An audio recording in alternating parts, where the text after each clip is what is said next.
This episode of Rick and Rick is brought to you by Taskin, the first name in ultra-stylish, premium-quality travel gear, like the Taskin Air Duo dual-sided compression packing cubes. One side's 100% air breathable to keep clean clothes fresh and wrinkle-free. The other side's odor and water-resistant to keep dirty laundry sealed up tight. Now you can pack up to 40% more in the same space. Save 30% on your next purchase when you use the promo code R&R Take 30. That's R&R Take 30 at TaskinSF.com. They sure as hell can't flex like acrobats, but they're thrilled to be the breeze in your hair on the weekend, and they're vibing to you with a quick round of loaded questions from the intersection of marketing, media, tech, and pop culture on an all-new episode of Rick and Rick Rule the World. And welcome back to Rick and Rick Rule the World. Rick Matheson and Rick Wooten, and it is time to play Rick and Rick Loaded Questions, our multiple-choice quiz game to test your knowledge of recent developments at the intersection of marketing, media, tech, and pop culture. Rick Wooten, are you ready to play Loaded Questions? I'm ready. Awesome. First question. In entertainment news, Warner Brothers Discovery has announced that it has decided to sell A, CEO David Zaslav to the circus, B, 10 functioning Tumblr-style Dark Knight-era Batmobiles, C, 10 million Shaggy-era Scooby snacks, or D, its shelved Batgirl movie to help pay the debt from Zaslav's brilliantly greenlit Joker 2, Fale a Dud, Furiosa, a Mad Max snooze fest, and other disasters, because he sure knows how to pick them, folks. Warner Brothers Discovery has announced that it's going to sell what? I'm going to guess the Batmobiles. Holy butt-f***ing Batarams, Batman! You are correct.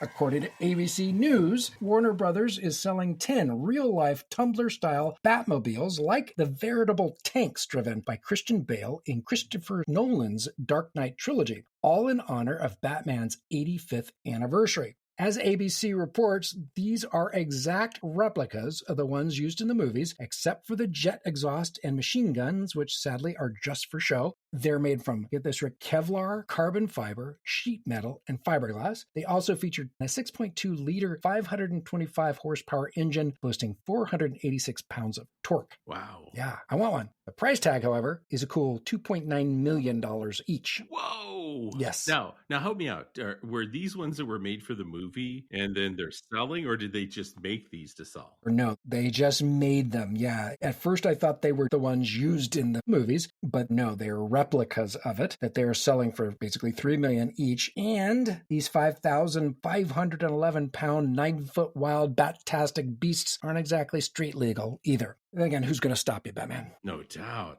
That's wild. Yeah. That also seems like oddly desperate. It really does. Got to pay off those debts from Furiosa and Joker. I bet you they'll sell a few of them. We're going to see. I bet you there's some hardcore Batman fans out there with some money, so I wouldn't be surprised if 2 or 3 of them sell. Hey, you know what? If I had $3 million sitting around, I'd be sorely tempted, yeah. Yeah. All right. Next question. With 2024's all-important holiday shopping season upon us, the National Retail Federation projects total U.S. e-commerce sales to A, come this close to Warner Brothers CEO David Zaslav's quarterly bonus, B, top $295 billion, C, grow 8 to 9% year over year, or D, see a rate growth drop of 1 to 2%. With 2024's all-important holiday shopping season upon us, the National Retail Federation projects total U.S. e-commerce sales to what? Let's go with C. I'm going to go with C. You are correct, but that is because the answer is B, C, and D. According to the National Federation of Retailers, total holiday shopping sales will approach, if not exceed, $1 trillion this year, with $297.9 billion of it happening through digital channels. Wow. To put that in perspective, that's a growth rate of about 8 to 9% year over year. But it's also less than the 10.7% increase seen in 2023 over 2022's holiday sales. Now, according to the NRF, reasons behind the potentially slower rate of e-commerce growth this holiday season may include any remaining impacts from Hurricanes Helene and Milton, uneasiness over the results of the 2024 presidential election, and to top it off, the period between Thanksgiving and Christmas is 5 days shorter this year for a total of just 26 days. Or, as the thought bubble above my head is paraphrasing that last part about there being 5 fewer shopping days this year, fuck me.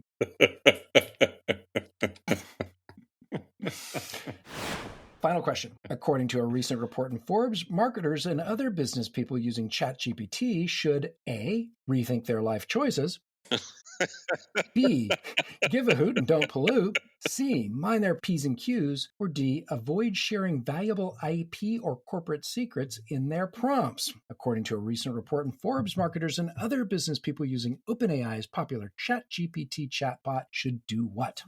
Yeah, definitely D. It's definitely not sharing confidential or personal information. That is true. It is established you should not do that, but in this particular instance, which is very interesting, the answer is actually C. Mind your P's and Q's. So according to research cited by Forbes, politeness isn't just good etiquette, it measurably improves generative AI performance. Interesting. So the study, which looked at AI behavior across English, Japanese, and Chinese languages, found that polite prompts that include words like please and thank you consistently outperformed impolite ones, with some models showing up to a 30% drop in performance when you enter an impolite prompt. This included results with notable omissions of important information, increased errors, and stronger biases. So mind your P's and Q's, folks. Mind your P's and Q's. I laughed when I saw this article because we know it's not sentient. It's not that ChatGPT really cares whether you're being polite or not, but I find myself saying, oh, that's great. Please do this, or let's try this, like it's a person. Do you ever do that? Oh, absolutely. In fact, literally today, I was just laughing at myself because I was thanking it. Yeah. It's because the question I was asking it became so like when I would have a conversation with somebody about it just felt like, oh, thank you for doing that. And then it's like, well, I'm talking to an AI. What am I doing? Yeah. I said, that's great. Thank you earlier. And then I thought to myself after I typed it, why did I do that? And then it responded. Exactly. It responded. Yeah. It's like, I'm very happy to help you. Is there anything else? Yeah, I find that very interesting. I don't know if that's intentional or if it's just a side effect of some other facet of its programming, but It's not a bad thing. Anyway, it's always good to be polite. Exactly. Even to artificial entities. Exactly. All right. Well, that is going to wrap up this episode of Rick and Rick Rule the World. Before we head out here, Rick, why don't you share where folks can find you online? You can always find me on X or Twitter. My handle is @Wootten, WOOTTEN. And how about yourself, Matheson?